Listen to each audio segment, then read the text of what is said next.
साथ संगत जी प्यार से कहना। धन निरंकार जी। साथ संगत जी, जैसे हम आनंद लेते हैं अंधकार से प्रकाश की ओर पुस्तक, अब हम इसका अंतिम चरण चल रहा है। साथ संगत जी आप इसका आनंद लें। उठती बार उन्होंने मुझे चेतावनी देते हुए कहा, यदि आप इस तन मन धन की सेवा की ओर ध्यान नहीं देंगे तो यह संगत और सुमरण भी धीरे धीरे घटने लगेंगे और जो थोड़ा बहुत आपका विश्वास बना है वह डोल जाएगा। उन्होंने एक पते की बात और बताई कि सेवा करने के लिए हमें सादा त्यागमय जीवन जीना होगा। सादा और त्यागमय जीवन जीने वाले ही कुछ बचा पाते हैं और लगा पाते हैं। जिन्हें अपनी सज धज और अपने खान पीन से फुर्सत नहीं मिलती, वे ना तन की सेवा कर सकते हैं, न मन से ही किसी के विकास की शुभकामना कर सकते हैं और न ही धन की सेवा करने योग्य हो पाते हैं। सेवा करने के लिए हमें अपनी शक्तियों को व्यर्थ की बातों से बचाकर रखना चाहिए। उस महापुरुष की उक्त बातों का मुझ पर बड़ा गहरा प्रभाव पड़ा। मुझे ग्लानि होने लगी कि मैं भी कैसा मूढ़ हूँ जो ज्ञान के समय दिए गए प्रणों को ही भूल गया। मैंने मन ही मन ठाना कि अब आगे से मैं सभी प्रणों का विधिवत पालन करूँगा। साथ ही संगत सुमरण और सेवा को भी जीवन का अभिन्न अंग बनाऊंगा। इस बात को हृदय में बिठाते ही मुझे ऐसा लगा जैसे मुझे सही तौर पर ज्ञान की आज ही समझ आई हो। कुछ दिन बीतने पर हमारे यहाँ पूज्य भाई साहब रामशरण जी पधारे। उन्होंने जो बात कही आज तक मसले रहा का काम कर रही है। सेक्रेटरी साहब ने फरमाया था, कुछ गुरुमुख यह कहते हुए सुने जाते हैं कि हम सतगुरु के सिवाय किसी और को कुछ नहीं मानते। उनकी धारणा निसंदेह उस पत्नी की तरह बड़ी शुद्ध होती है जो कहती है कि मैं पति को छोड़कर किसी और की परवाह नहीं करती हूँ, लेकिन वह पत्नी इतनी पति भक्त होते हुए भी गृहस्थ का सच्चा सुख नहीं भोग सकती है। अच्छी गृहिणी जानती है कि पति का पूरा सुख लेने के लिए पति के माता पिता बंधुत्व एवं उनके दोस्त मित्रों का पूरा सत्कार करना भी जरूरी है। अकेले पति का हो जाने से घर गृहस्थ का सुख प्राप्त करना कठिन ही नहीं असंभव भी है। इसीलिए गुरु की पूरी खुशियाँ प्राप्त करने के लिए हमें केवल गुरु या गुरु परिवार को ही नहीं रिझाना बल्कि गुरु की पूरी संगत का दास बनकर जीवन व्यतीत करना है। इस महात्मा के उक्त वचन ने मेरी विचारधारा को एक नया मोड़ दिया। जैसे जैसे मैं महापुरुषों के आदेशों को जीवन में उतारता गया, मुझे एक अजीब सा आनंद प्राप्त होने लगा। मानसिक द्वंद्व प्राय समाप्त हो चुका था। मन सेवा में रमने लगा। देखते देखते मेरा तन स्वस्थ होने लगा। डॉक्टरों के हाथ जाने वाली माया बचने लगी। मन में सदा सबके भले की उमंगें उठने लगी। कर्तव्य कर्मों में मन रस लेने लगा। समाज से दौड़ने की प्रवृत्ति दम तोड़ने लगी और धन की सेवा मेरे आर्थिक अभाव का गला घोटने लगी। मेरा घर गृहस्थ सुखी होना शुरू हो गया। समाज में सत्कार होने लगा। दफ्तर में मन लगाकर काम करने की वजह से तारीफें होने लगी। हर कोई अच्छा लगने लगा। संगत में कहे जाने वाले वचनों को बड़े गौर से सुनता और गुरु के आशय अनुसार सुमरण भी करने लगा। संगतों में वाहवाह होने लगी। इतना सब कुछ होते हुए भी मैं काफ़ी कमार पुराने स्वभाव और संस्कारवश किसी गुरु सिख पर मीठे ढंग से ही सही वार करने की गलती का शिकार हो जाता और इस वार का ही आनंद रस भी लेता।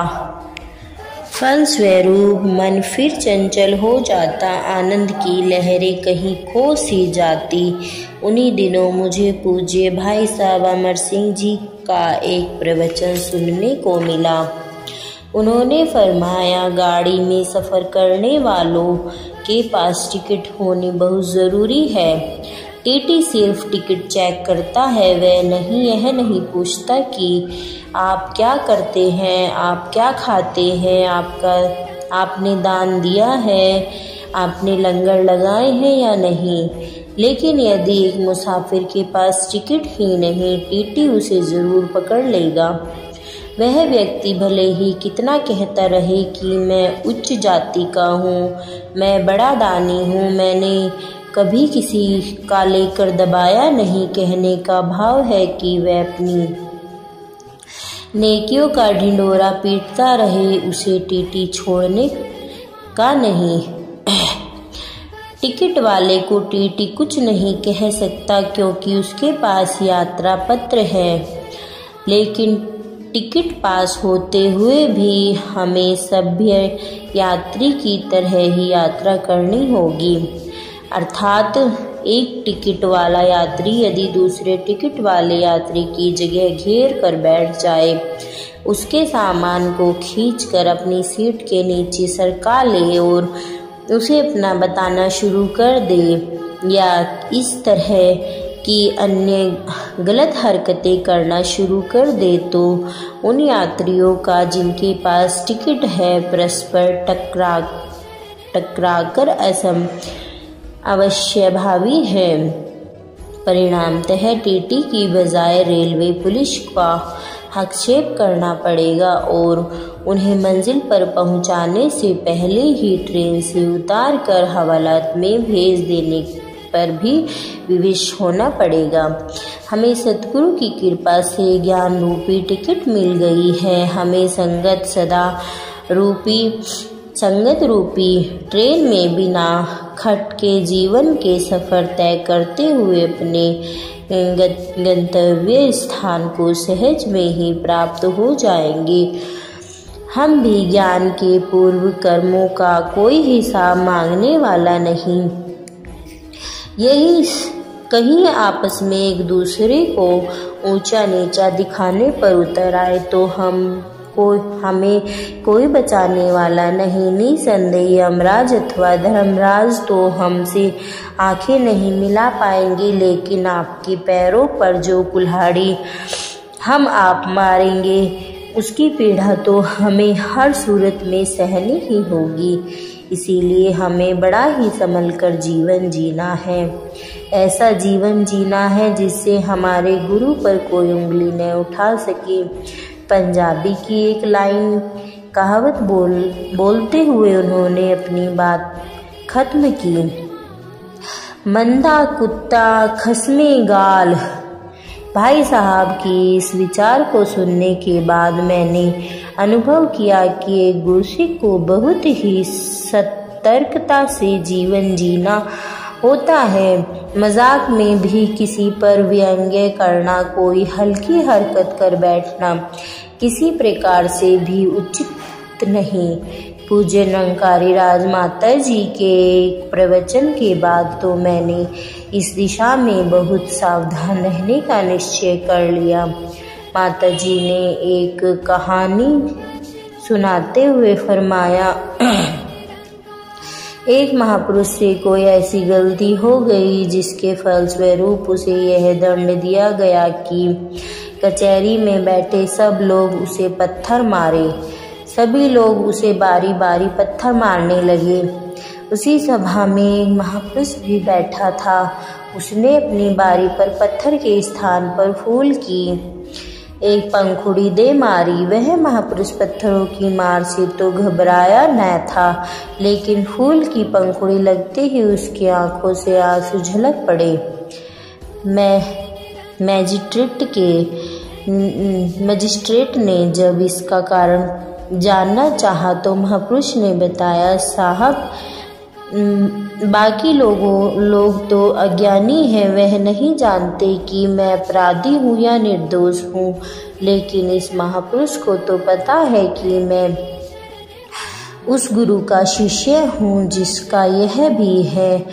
अपने गुरु के गुरसिक पर इसे तो अपना विश्वास होना चाहिए कि मेरे गुरु का गुरसिक कभी ऐसी कोई गलती नहीं कर सकता जिसकी सज़ा उसे यहाँ मिल रही है। माताजी की यह कहानी सुनकर संगतों को संबोधित करते हुए कहा, महापुरुषों, हमें अपने गुरु भाइयों पर कभी मीठे से मीठे ढंग से भी वार नहीं करना चाहिए। इससे गुरसिक के दिल पर को चोट पहुँचती है और हमारे मन का चैन समय पाकर लूट जाता है। इन विचारों ने दिल पर गहरा असर किया और मैंने दिल ही दिल में अरदास की कि अब मैं कभी किसी गुरसिक की निंदा का भागीदार नहीं बनूंगा। यहाँ पर मैं गुरु युग पुरुष बाबा अवतार सिंह जी द्वारा दी गई एक विशेष चेतावनी का भी वर्णन करना चाहूँगा।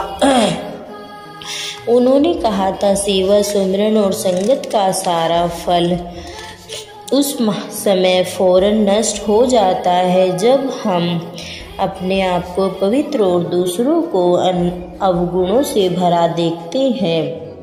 गुरुमत में तो अपने आप को नीचा और दूसरे संत महापुरुषों को अपने से ऊंचा समझने वाला जीतता है। इसीलिए अहंकार और पर अवगुणों को देखने की भावना से सदा बचो, तभी जीवन आनंदमय हो पाएगा। मेरे जीवन का वह दिन निश्चित ही सुनहरा दिन कहा जा सकता है जब सतगुरु बाबा गुरबचन सिंह जी महाराज ने एक प्रवचन में मैंने बड़े तन्मय भाव से सुना। हुजूर ने फरमाया, साध संगत जी, गुरुमत का मार्ग बड़ा ही विषम मार्ग है। इस पर चलना खंडे की धार पर चलने के बराबर है। जो लोग इधर उधर दूसरे गुरसिखों की करनी पर झांकते रहते हैं, आज नहीं तो कल पतन के गड्ढे में गिरे की गिरे, उन्हें कोई नहीं बचा सकता। लेकिन जो लोग सतगुरु को साथ संगत से जुड़े रहते हैं, भले बुरे दातार सतगुरु पर छोड़कर निर्लेप अवस्था का जीवन गुजारते हैं, सतगुरु या महापुरुषों की करनी को मापने की बजाय उनके आदेशों पर स्थायी चतुराइयों को छोड़कर आचरण करते और हर काम में दातार को अंग जानकर विचरते हैं, संत महाजनों की निष्कपट भाव से सेवा करते हैं, उनके हृदय में यह दातार निराकार अपने आप विराजमान हो जाता है। उन्हें और किसी जप तप साधना की जरूरत नहीं पड़ती। हमें अहम भाव को छोड़कर सतगुरु के हुक्म के अनुसार जीवन जीते जाना है, फिर हमारे सामने कोई मसला खड़ा नहीं हो सकता। हमें हर तरह से सुरेखु जीवन होकर जीवन गुजारने में सफल हो सकते हैं। हमारा लोक सुखी और परलोक सुहेला हो सकता है। कई लोग रोज़ाना नए नए सवाल लेकर मेरे पास पहुंच जाते हैं। मैं उनसे इतना ही कहना चाहता हूं कि आप लोग संगत के साथ जुड़े रहें। कभी कभार किसी महापुरुष को अपने घर पर बुलाकर उनकी हर प्रकार से अपनी शक्ति अनुसार सेवा करें। अपने मन की हालत उनके सामने रख दिया करें। उस महापुरुष के मुख से निकले हुए वचन आपकी हर समस्या का हल साबित होंगे। इस प्रवचन ने मेरी जीवन धारा का रुख बदल कर रख दिया।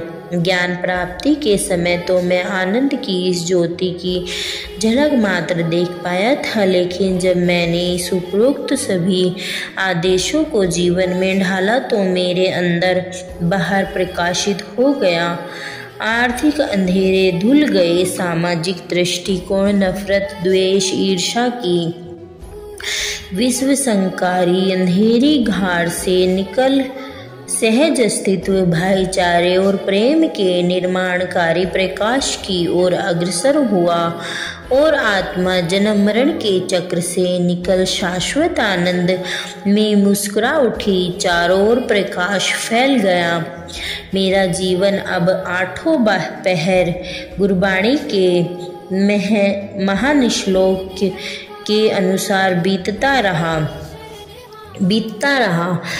उठत बैठत हरि भजो, साधु संग प्रीत, नानक दुर्मत छूट गई, पार ब्रह्म बसे चित, क्योंकि जा पर कृपा राम की होई, ता पर कृपा करे सब कोई। गुरु ने मुझे अपना लिया है, प्रभु ने मुझ पर असीम कृपा की है।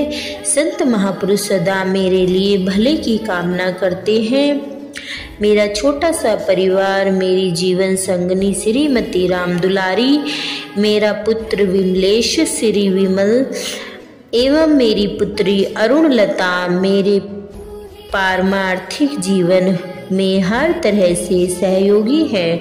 सच बात तो यह है कि आज मुझे जो यह आनंदमय अवस्था प्राप्त हुई है, अपने परिवार के सहयोग के बिना मुझे कभी प्राप्त न हो पाती। अंधकार से प्रकाश तक का यह सफर उनके सहयोग के बिना संभव न हो पाता। आज इस ज्योतिपुंज के स्वयं प्रकाश प्राप्त करने के बाद मैं प्रकाश की खोज करने वालों को विनम्र परामर्श दूंगा कि वे अपने लोक और परलोक को सुखी बनाने के लिए दुखों के अंधेरों से निकलकर आनंद के प्रकाश तक पहुँचने के लिए पूर्ण महापुरुषों की शरण लेने में बिल्कुल संकोच से काम न ले। मेरी तरह जो प्रकाश तक पहुंच चुके हैं, अपने लिए और उन सब के लिए दातार के चरणों में अरदास है कि हम सब संबंध एक ज्योतिपुंज से साथ साथ जुड़े रहें।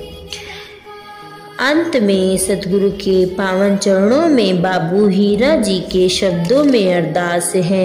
दिया है तूने नफीस तोहफा, कदर करे हम हमें कदर दे, समझ सके हम तुझे खुदाया, हमारी नजरों को वो नजर दे। नजर आ जाए मेरे मौला तो जाए अपनी ही खामियों पर, न गंदगी पर निगाह डाले, तेरे सरोवर के हंस होकर, चुने हमेशा गुणों के मोती, तू ऐसा परवरदिगार वर दे। दिया है तूने नफीस तोहफा, कदर करे हम हमें कदर दे। कही है ऊंची से ऊंची बातें, जो कह गए हैं वो जिंदगी दे, न बूहो जिसमें गरज की कोई, तू बंदा परवर वो बंदगी दे। हमें अपनी मंजरी से कुछ न करे, तू जैसा चाहता है वैसा कर दे। दिया है तूने नफीस तोहफा, कदर करे हम हमें कदर दे। ऐशे निशान दो जहां की वाली, वचन को समझू वचन को मानू, तू हीरा जैसा चलाए मुझको, मैं वैसे तेरे चलन को मानूं। फैलाए झोली खड़ा है बाबू, ऐ मेरे दातार झोली भर दे। दिया है तूने नफीस तोहफा, कदर करे हम हमें कदर दे। समझ सके हम तुझे खुदाया, अपन हमारी नजरों को वो नजर दे। साथ संगत जी, आज ये अंधकार से प्रकाश की ओर पुस्तक इसका यहीं पर समापन हो गया है। आप सभी इसका हर एक एपिसोड का पूरा आनंद ले। बहुत अच्छी पुस्तक है। जब हम इसको सुनते हैं स्टार्टिंग से लेके लास्ट तक, इसमें JRD सत्यार्थी जी ने अपने पूरे जीवन की जब से ज्ञान लिया है और तब से स्टार्ट किया है लेना और तब तक लिया है, अपने पूरे जीवन की पूरी कहानी लिखी हुई है। बहुत अच्छी पुस्तक है। आप सभी इसका आनंद लें। प्यार से कहना धन्यकार जी। अगर कोई इसमें आपको वचन दासी के मुंह से निकला हुआ गलत लगा हो उसके लिए क्षमा कर देना।